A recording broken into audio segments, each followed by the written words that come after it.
Ketua Majelis Syuro Partai Umat, Amin Rais mengaku mendapat kabar bahwa partai yang ia dirikan pada 1 Oktober itu akan dicoret oleh KPU dalam verifikasi peserta pemilu 2024. Partai Umat menyerahkan berkas pendaftaran sebagai partai politik calon peserta pemilu 2024 di kantor KPU RI pada Jumat 12 Agustus 2022 lalu dan menjadi salah satu dari 24 partai yang lolos tahapan pendaftaran sebagai calon peserta pemilu 2024 pada Senin 15 Agustus 2022. Setelah dokumen dinyatakan lengkap, maka 24 partai politik tersebut harus melewati tahapan verifikasi.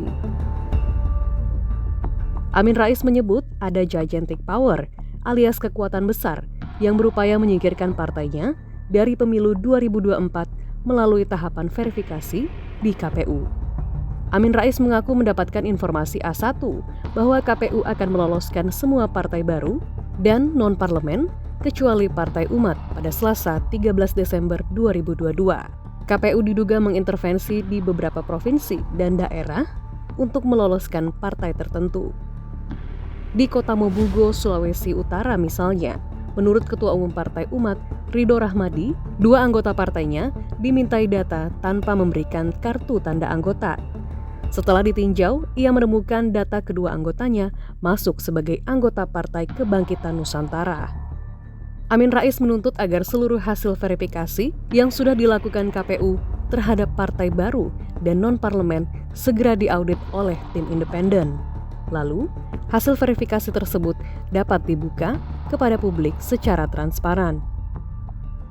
Ketua Divisi Teknis KPU, Idam Holik menanggapi tudingan serius dari Amin Rais. Idam menjelaskan KPU belum melakukan rekapitulasi nasional atas verifikasi faktual calon peserta pemilu.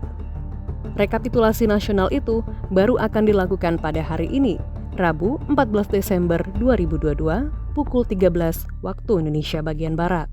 Menteri Koordinator Bidang Politik, Hukum, dan Keamanan, Mahfud MD menyatakan pemerintah tidak ikut campur dengan urusan dugaan Partai Umat dicoret oleh KPU dalam verifikasi peserta pemilu 2024. KPU merupakan lembaga independen yang anggotanya dipilih oleh partai politik melalui kadernya yang menjadi anggota DPR RI. Pemerintah akan turun tangan jika ada pelanggaran hukum yang perlu ditindaklanjuti.